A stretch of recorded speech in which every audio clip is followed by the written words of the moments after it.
आज या महाराष्ट्र राज्यामध्ये स्थानिक स्वराज्य संस्थांचं जे बिगुल वाजलेलं आहे आणि त्याचा शेवटचा टप्पा अगदी येऊन ठेपलेला आहे, तेव्हा समविचारी पक्षांची, समविचारी लोकांशी एकत्र मोड बांधून हे जे माजोर सत्ताधारी आहेत की ज्या ठिकाणी हे आपलं सेवेचं व्रत आहे याची त्यांना जाणीव राहिलेली नाहीये आणि त्याचा जो विसर पडलेला आहे, तेव्हा अशा या मगरूर सत्ताधाऱ्यांना खाली खेचण्यासाठी म्हणून समविचारी लोकांनी एकत्र येऊन आपण या निवडणुकींना सामोरं गेलं पाहिजे अशा विचारांनी आम्ही सगळेजण आम्ही पेंडकर आघाडीच्या निमित्ताने एकत्रित आलोय।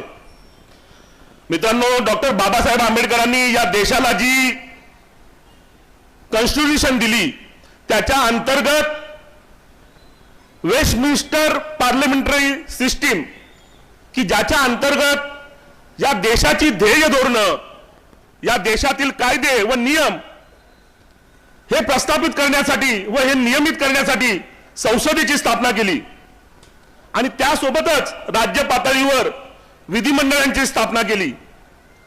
परंतु खऱ्या अर्थाने लोकशाही, जर जी लोकशाहीची मूळ व्याख्या आहे, लोकांनी लोकांसाठी चालविलेले लोकांचे राज्य, ही जर आपल्याला खऱ्या अर्थाने प्रस्थापित करायची असेल तर मग स्थानिक स्वराज्य संस्थांची व्यवस्था उभारी लागावी लागेल आणि मग जो ट्रिकल डाऊन इफेक्ट आहे की त्या माध्यमातून सर्वसामान्य लोकांच्या जिव्हाळ्याचे प्रश्न, सर्वसामान्यांच्या दैनंदिन जीवनाचे प्रश्न, त्यांना भेडसावणाऱ्या समस्या या जर सोडवायच्या असतील तर मग स्थानिक स्वराज्य संस्था आपल्याला बळकटी करावे लागतील आणि त्या अंतर्गतच ज्या ठिकाणी नगर व्यवस्था आहे त्या ठिकाणी नगरपालिकांची स्थापना करण्यात आली। मित्रांनो, नगरसेवक पद हे एक सेवेचं पद आहे किंवा ज्याला खरोखर लोकांच्या प्रती तळमळ आहे, ज्यांना समाजसेवा करायची आहे, ज्यांना लोकांच्या समस्या सोडविताना आत्मसमाधान मिळतो, अशा लोकांनी नगरसेवक व्हावं अशी अपेक्षा होती। आणि म्हणूनच मित्रांनो, जरा आपण या स्टेजकडे जर बघितलं, आम्ही पेंडकर या आघाडीमार्फत जे चेहरे दिलेत त्यांच्या जरा चेहऱ्यांकडे बघा। हे दिवस रात्र तुम्हा आम्हासाठी, आपल्या समस्या सोडवण्यासाठी, तुम्हाला नागरी मूलभूत सुविधा पुरवण्यासाठी धावणारी ही सगळी मंडळी आहेत। तेव्हा सगळ्यांनी सर्वप्रथम यांच्यासाठी एक जोरदार टाळ्या। एकही आमचा उमेदवार तुम्हाला कोण ठेकेदार दिसणार नाही किंवा कोणी खुर्चीसाठी भांडणारा, त्या सत्तेच्या खुर्च्या राबवणारा असा एकही आमचा उमेदवार तुम्हाला दिसणार नाही। मग कोणी आपल्या वार्डातील गटाराची समस्या असेल, पाण्याची समस्या असेल, सर्वसामान्यांना कुठे आरोग्याची व्यवस्था करायची असेल, कोणाला कुठे ऍडमिशन करून द्यायचं असेल, कोणाचं लाईट बिलची व्यवस्था करायची असेल, लाईट बिलला कुठे प्रॉब्लेम झाला असेल, अशासाठी धावणारी सगळी मंडळी आहेत। आणि मित्रांनो, म्हणूनच सर्वप्रथम माझी तुम्हा सगळ्या मंडळींना विनंती आहे की यावेळीच ही निवडणूक अत्यंत महत्वाची आणि ऐतिहासिक दृष्ट्या अधोरेखित होणारी अशी निवडणूक असणार आहे। आपल्या सगळ्यांच्या मनामध्ये खदगद आहे, आपल्या सगळ्यांच्या मनामध्ये चीड आहे की आपण ज्यांना सत्तेवर बसवलं त्यांनी फक्त आणि फक्त ही प्रायव्हेट लिमिटेड कंपनी आपल्या कुटुंबाची खाजगी मालमत्ता म्हणूनच या नगरपालिकेकडे बघितलं आणि म्हणूनच मग आपल्या कुटुंबातील पोराटोरांना देखील या निवडणुकींना उतरवून आपलं नशीब आजमावण्याचं त्यांनी चालू केले। आणि म्हणून मित्रांनो, मला याचं गांभीर्याने तुम्हा सगळ्यांना विचार करावासा लावायचा आहे की आपले नगरसेवक हे एक जबाबदारीचा, आपल्यापैकी एक प्रथम नागरिक आहे। आपल्या सगळ्यांच्या समस्या घेऊन त्या नगरपालिकेमध्ये भांडणारे की ज्याला या समस्या चांगल्या कळतात, त्यांनी आयुष्यभर अनुभवातून या समस्या जाणून घेतल्या आहेत, ज्यांना या नगरपालिकेतील कायदे चांगले माहिती आहेत की जेणेकरून त्या समस्या सोडवण्यासाठी तिथे त्या पटलावर आपल्या सगळ्यांच्या वतीने तिथे भांडू शकतील, अशी मंडळी तिथे जाणं अपेक्षित आहे। आणि म्हणूनच माझी तुम्हा सगळ्यांना विनंती आहे की आम्ही पेंडकर या आघाडीच्या माध्यमातून आम्ही कॅप्टन देखील तसाच दिलेला आहे की त्यांनी आपली कारकीर्द जी अगदी भ्रष्टाचार मुक्त कारकीर्द म्हणून अजूनही सर्वसामान्य पेंडकरांमध्ये ओळखली जाते. कोणालाही तुम्ही विचारा, ते अगदी हक्काने सांगतील की तो काळ होता की या पेणने कधी नगरपालिकेमध्ये भ्रष्टाचार बघितला नाही. आणि मग त्यांच्याच कॅप्टन्सीमध्ये आम्ही सगळी टीम देखील अशाच पद्धतीने दिले.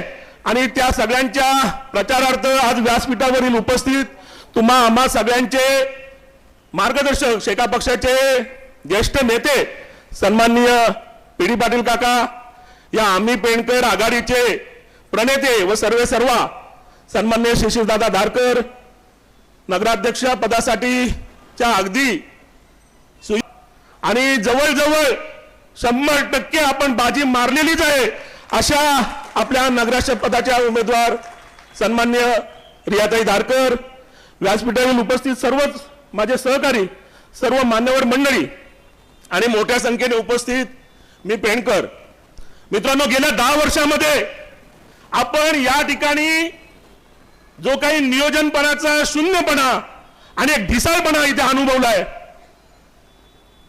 जर नगरपालिकेचं नगर नियोजन हे जर तुम्हाला मुळात माहिती नसेल, यांच्यासाठी नगर नियोजन किंवा नियोजनाचा आराखडा म्हणजे सर्वसामान्य गोरगरिबांच्या जमिनांवर आरक्षण टाकणं आणि मग त्या आरक्षण उठवण्यासाठी चिरीमिरीच्या अपेक्षा ठेवणं, याच्याच पलीकडे यांना आराखडा किंवा नियोजन हे माहिती नाहीये.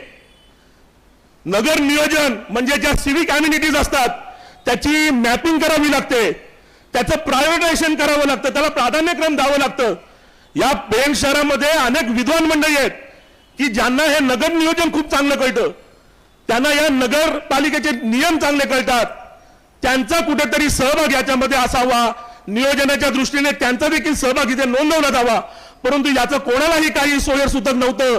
आणि मग वाटेल तसा बकाल विकास की जिथे फक्त आपल्या जमिनी आहेत अशा ठिकाणी रिंग रोड बनवा, मग सर्वसामान्यांच्या त्या गरजा आहेत की नाही याचीही कोणाला काही पडलेली नाही. फक्त आपल्या फायद्यासाठी विकास कामं जेवढी आणता येतील तेवढीच फक्त करायची. मग अगदी गल्लोगल्ली रस्त्यांचे गंभीर प्रश्न आहेत, गल्लोगल्ली गटाराचे प्रश्न आहेत, त्याकडे मात्र अगदी डोळेझाक करायची.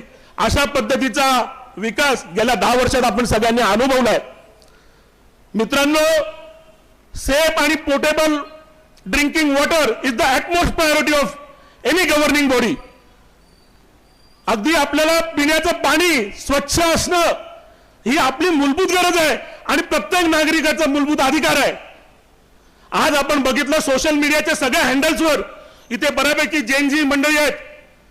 तुम्ही सगळेजण बघता की फेसबुकवर असो किंवा व्हॉट्सअपवर असो आपली सकाळ होते की पेणच्या कुठल्या तरी घरातून त्या नळामधून कॉफीयुक्त पाणी किंवा चहायुक्त पाणी, असं गढूळ पाणी किंवा कधी कधी म्हणजे अगदी ती हिरवगार पाणी आपल्या घरामध्ये पोहोचताना दिसतं. जर तुम्ही बऱ्या गोष्टी करता, तुम्ही इथे हक्काने सांगता की आम्हाला डबल इंजिन सरकार, ट्रिपल इंजिन सरकार, वरती केंद्रात आमची सरकार आहे, राज्य सरकार आमचं आहे, इथे पण आम्हाला सत्ता द्या म्हणजे आम्ही लोकांचा विकास करू. अहो, हे मूलभूत प्रश्न आहेत पिण्याच्या पाण्याचे, गटाराचे, रस्त्यांचे, ते तुम्हाला सुटत नाहीयेत. मग कशाला तुम्हाला सत्ता हवी आहे? इथे मोठे तुम्ही आमदार क्या मिळवता, इथे खासदार क्या मिळवता, तिथे खाऱ्या पाण्यातल्या पाण्याचा प्रश्न तुम्हाला अजून सुटत नाहीये, शहरातल्या स्वच्छ पाण्याचा प्रश्न तुम्हाला अजून सुटत नाहीये. कशाला पाहिजेत त्या तुमच्या आमदारक्या आणि कशाला पाहिजे तुमच्या त्या खासदारक्या? मग याचा प्रश्न आणि याचा जाब आपण पेणकरांनी विचारायचं नाही का? अगदी उंचच्या उंच रस्ते शहराभर करून ठेवलेत. काय नियोजन असतं? कुठे इंजिनियर मेलेत ते? फक्त जास्तीत जास्त जाडी घ्यायची म्हणजे जास्तीत जास्त फायदा किंवा जास्तीत जास्त टक्केवारी, एवढा तुमचा विकास, त्याचं नियोजन कोणीच बघायचं नाही. मग पावसाळ्यामध्ये तुम्हाला ते पूर्ण शहर पाण्यामध्ये बुडलेलं दिसतं. अख्खा तो कोळीवाडा बुडतो, ती नर्दा चाळीचा एरिया सगळा पूर्ण पुढे बुडतो. तिकडे तुम्ही ती चीनची भिंत बांधून ठेवली शहराच्या बाहेर आणि इकडे असे उंचच्या उंच रस्ते बांधून ठेवलेत. सर्वसामान्यांच्या घरांमध्ये गटाराचं पाणी जातं पावसाळ्यामध्ये. कोणी जाब विचारायचं या सत्ताधाऱ्यांना? आपण फक्त मूग घेऊन गप्प बसायचं का? आणि हीच वेळ आहे की हा जाब विचारण्याची, आणि आपण अगदी ठासून त्यांना विचारलं पाहिजे की इतके दिवस तुमच्या दहशतीला आम्ही घाबरलो, परंतु आज मात्र आमच्या या प्रश्नांची आणि आमच्या या विकासाविषयी असलेल्या समस्यांचं उत्तर देण्याची वेळ तुमच्यावर आलेली आहे. मित्रांनो, आपला हा पेण शहर म्हणजे मिनी पुणे मानलं जातं. इथे अनेक बुद्धिवंत व कलावंत मंडळी आहेत. आपण कधी त्यांचा वापर केला का? त्या बुद्धिवंतांच्या बुद्धीला चालना देण्यासाठी, शहर विकासासाठी त्यांचा कधी आपण उपयोग करून घेतला का? इथल्या कलावंतांसाठी आपण कधी प्रोत्साहनपर असं कोणत्या योजना राबवल्या का? अहो, तिथे तो नाट्यगृह बांधून ठेवलाय. आणि दादा, बहुतेक आपल्या या वर्ल्ड रेकॉर्ड झाला असेल या नगरपालिकेचं की निधीचा वापर झाला आणि उद्घाटनाआधीच ती अगदी मोडकळीस आलेली अशी किंवा ज्याला धोकादायक अशी इमारत म्हणून गणली गेली, त्याचा वापरच झाला नाही आणि ती इमारत आता धोकादायक इमारत म्हणून गणली जाते. किती मोठं दुर्भाग्य आहे आपलं सांगा. मग तुम्हाला कशाला सत्ता आपल्या हातामध्ये ठेवायच्या आहेत? हे जर छोटे मोठे प्रश्न तुम्हाला जर सुटत नसतील, MMR रिजन मध्ये आपण राहतो की आज या ठिकाणी अगदी भविष्यामध्ये एक मोठा मेगालोपोलिस बनण्याच्या तयारीमध्ये आहे. एवढं आपलं भौगोलिक भाग्य आहे. परंतु जर तुम्हाला स्वतःच्या आणि स्वतःच्या कुटुंबाच्या व्यतिरिक्त इथे काही दिसत नसेल तर मात्र आम्ही अगदी दुर्भाग्य आहोत असंच म्हणावंसं वाटेल. मित्रांनो, शहरामध्ये वाहतुकीचा अगदी बोजवारा उडलेला असतो. 5 मिनिटाचं काम असतं, परंतु अर्धा तास तुम्हाला ती गाडी फिरवून कुठे पार्किंग भेटते का याची कुठेतरी सोय बघावी लागते. अहो, मग कशाला तुम्हाला या नगरपालिकांची सत्ता हवी आहे? हो, तुम्हाला 10-10 वर्ष 15-15 वर्ष हे जर प्रश्न सुटत नसतील, ही कामं कोणाची आहेत? या गोष्टी जर तुम्हाला जमत नसतील, मग कशाला सगळी ताकद लावायची, हजारो कोटी रुपये इथे खर्च करायचे आणि त्याचा उपयोग मात्र शून्य? मग कशाला तुम्ही ही सत्तेची अपेक्षा ठेवताय? आणि म्हणून मित्रांनो सांगतो की आज या ठिकाणी आपल्याला फार मोठी संधी उपलब्ध झाली. इथे आपल्याला ऐकायला मिळत असेल, आम्ही इथे आता कुठला आकडा आलाय मला माहिती नाही. आज माझ्या ऐकिवात कधी कोण 500 कोटी बोलतो, कोण 1000 कोटी बोलतो. मी लेटेस्ट कुठला तरी 1400 कोटीचा आकडा ऐकला होता. 1400 कोटीची कामं आम्ही या शहरामध्ये केले. परंतु ही जनता काही दूधखुळी नाहीये. 1400 कोटी इंटू 10% हा हिशोब आम्हा सर्वसामान्य जनतेला आता ही आम्हाला सगळी भाषा विकासाची चांगली कळते. त्याच्यामुळे या गोष्टींमध्ये अडकणारे आम्ही पेणकर नाही आहोत. आम्हाला खरा खुरा विकास इथे पाहिजे. इथे स्मार्ट सिटी बनण्यासारखी परिस्थिती आहे. एवढं मोठं पोटेन्शियल MMR रिजन मधील जिथे आता आंतरराष्ट्रीय विमानतळ अगदी 15-20 मिनिटाच्या हाकेच्या अंतरावर इथे बनलेलं आहे. इथे अनेक IT प्रोजेक्ट्स इथे येऊ शकतात. चांगले white collar blue chip jobs असे इथे उत्पन्न होऊ शकतात. परंतु आमच्या मुलाबाळांच्या भवितव्याचा विचार करण्याची इथल्या सत्ताधाऱ्यांना बिलकुल गरज वाटत नाहीये. यांना फक्त आणि फक्त आपली पदं ही फक्त कुटुंबाची तुंबड्या भरण्यासाठीच सत्तेचा वापर करायचा आहे. आणि म्हणून मित्रांनो सांगतो की आज जे माहोल बदललेलं दिसतंय, आपल्या कोणालाही अपेक्षा नव्हती. आपण सगळ्यांनी गृहीत धरलं होतं की मोठी ताकद समोर उत्पन्न झाले, 2-3 मंडळी इथे एकत्र आली आहेत आणि त्याच्यामुळे यांच्या विरुद्ध टक्कर घ्यायला फार मोठं कष्ट करावे लागतील. परंतु मला अगदी आत्मविश्वासाने इथे सांगायचं आहे की ही लढाई पेणकरांनी स्वतः हातामध्ये घेतले आणि त्याचंच द्योतक आज आपल्याला या ठिकाणी बघायला मिळते. म्हणून मोठ्या संख्येने पेणकर इथे कोणीही बाहेरून ग्रामीण भागातून मंडळी आलेली नाहीयेत किंवा आणलेली नाहीयेत. पेणकर अगदी स्वतः स्वेच्छेने इथे येऊन विचार ऐकतायत आणि आपला पाठिंबा व्यक्त करतायत. ही येत्या 3 तारखेतील आपल्या विजयाची नांदी आहे आणि तोच आत्मविश्वास मला या ठिकाणी तुम्हा सगळ्यांना द्यायचा आहे. मित्रांनो, म्हणून शेवटचे 2 दिवस राहिलेत. माझी अगदी तुम्हा सगळ्या मंडळींना हात जोडून विनंती आहे, आपल्या सगळ्यांनी मनाशी पक्क ठरवलंय, आपल्याला या सगळ्या गोष्टी पटत नाहीतच. कुठल्याही माणसाला झोपेतून उठवा तरी सांगतील या पेणमध्ये काही व्यवस्था व्यवस्थित नाहीये. त्यांच्या सोबत असलेल्या माणसांना पण विचारा.